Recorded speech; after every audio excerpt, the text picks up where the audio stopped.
guys, back again. It's been a while, we ain't done a vlog in a while, so this is it, the Leon Cupra 280. This car belongs to Scott, one of the most controversial Leons you'll probably see, with his backyard Civic's rear spoiler. It is quite TCR-esque, as we call it, so it does look the part. It gets mixed opinions, so I don't know what you guys think about it, but we love it. It's currently running 3 SDM wheels. I think they're 9J wide Toyota R888Rs. We're going to swap the front to the back when we do tuning on this, but it's in for stage 3 mapping today. That's all down to the fact that it's got a TTE470 strapped onto it and all associated mods. It's got a Wagner intercooler, CTS discharge pipe, quite a few other bits, and VWR intake, so it's going to be an epic couple of days mapping this. When we map stage 3 cars, we do tend to spend a bit more time on it, only because every time we read and write to a car, there's time spent, as well as development and kind of data logging and testing. It is one of them ones where we keep it longer just to make sure it's perfect for the customer to pick up. So obviously it's not his daily car, but I'll just show you around the car itself.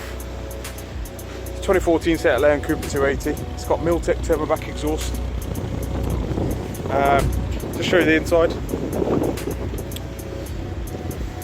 Sparco racing bucket seats with a seat harness, stripped out rear as you can see, and the Devil's Own water meth injection system. It's got these nice paddle extensions to it as well. Around the side we've got side skirts, front splitter, but to be fair, it's concentrated on the performance on this. So we'll get it in, do a data log session, run it in the dyno, see what it's baselining at, and take it from there.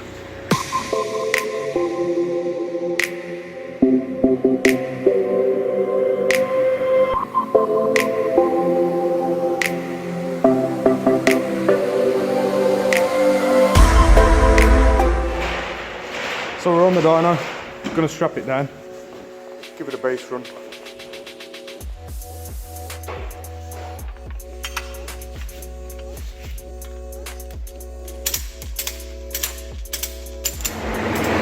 So, stop power run, just turn the fan off, It's a bit loud in there with the fans on. So, stop power run, stop map, well, it was previously mapped by somebody else.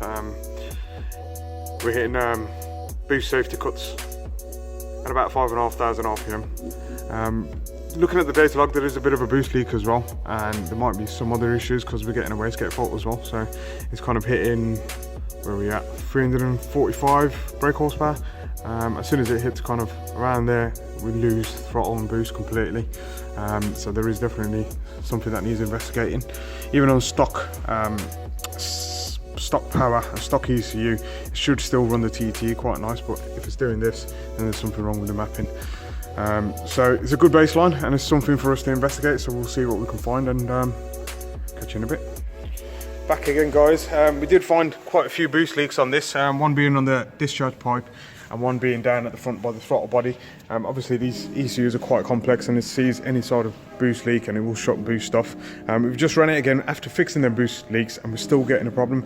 So it's not all as easy as it seems sometimes, so a bit more investigation, see what's going on. So with all kind of self-builds, we try and educate our customers and tell them exactly how to do things. And we do these kind of videos so people can understand where they're going wrong and what needs doing. Stage 3 cars, we don't usually allow self-builds simply because of the time involved, kind of getting things right and getting it running okay before we can start our mapping. The Forged Motorsport Turbo Blanket is an amazing piece of product. It stops and reduces engine bay temperatures when fitted correctly. When not, the wastegate arm gets stuck and gets trapped on the edge. So that's what's causing our kind of boost control issues. And also, customers fitted one of these GFB DV Pluses. Not the best idea for a TTE, because the TTE is modified to suit the original or a kind of an aftermarket diverter valve to suit, not an adaptation like this. We don't like these and we don't kind of map cars with them on. As you can see, the piston is kind of seized. It should spring back normally, but it's getting jammed inside and that's causing your boost leak as well. So what we've done, we've fitted a Ford Motorsport diverter valve. It is atmospheric, but as you can see, the TTE470 comes with a cutout here for the original diverter valve to release air to atmosphere so it doesn't go back into the intake and reduce the surge. The clamp as well has been adjusted because the rear clamp was facing the wastegate arm again, causing interference.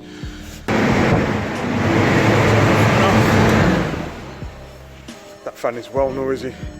So, as you can see guys, boost leaks are fixed and it's actually running more power and torque throughout the rev range. But again, we're hitting that kind of, that spot there where either A, throttle stop, or B, down to boost safety, usually boost safety. And whoever's previously mapped it hasn't mapped out the correct functions and correction factors. So now's the time we take a base read. On these cars, we can't actually read the ECU, so we can't tell what software has been put on there previously, but we can read an original database file, so we can load it back on the car and then build up our software mapping from that. It is a bit long-winded, but again, that's why we keep these cars a bit longer. So we're on kind of day 2 now, after repairing and fixing most of the problems, and we're getting somewhere. So see you in a bit.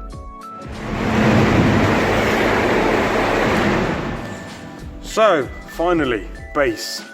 We put a torque cap on the ECU and kind of built it up based on minimal timing, minimal boost, and kind of good fueling. And we've got a good base number here now. We've got 421 brake horsepower, kind of 515 or 20 newton meters of torque. Nice smooth curve and nice smooth torque curve. Obviously, there's no additional kind of timing being added. The reason being is because we started seeing timing pull.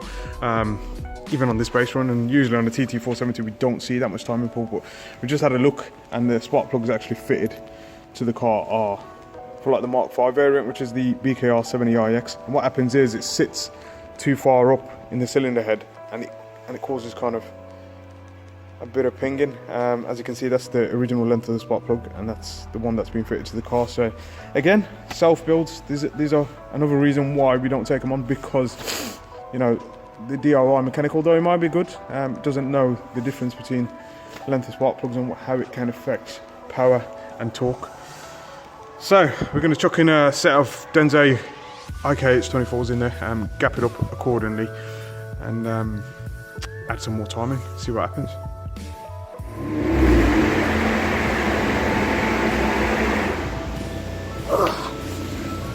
So finally getting there, change the spark plugs, add a bit more timing, a bit more boost. This is a 1.7 bar of boost. This is, let's see where we're at.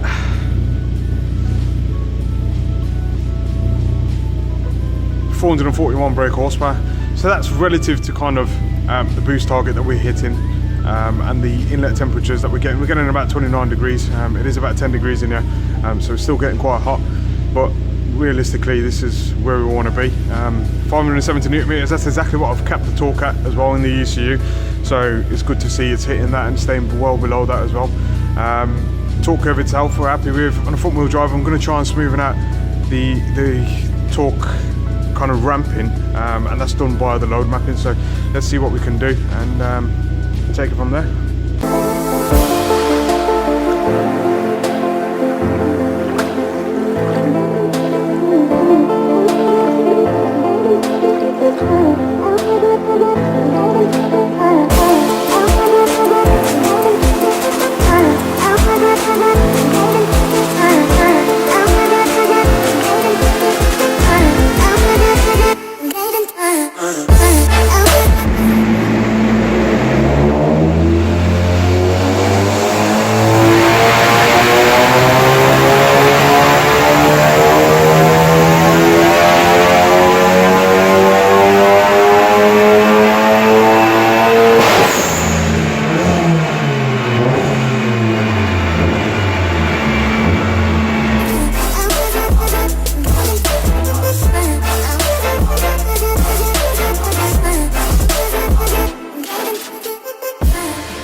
So, finally got there.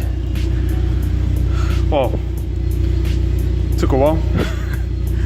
Not been easy, this car. I'll just show you where we're at. Torque, 595 newton meters, and that's at kind of 4,000, 4,200 RPM. And peak power, we're looking at 460, 467. So yeah, happy with that. I'm sure the customer will be happy. Hopefully you guys enjoyed this journey. Obviously we've not had time to vlog everything and every kind of concern we've had, but I'll give you another example, another concern we've had today.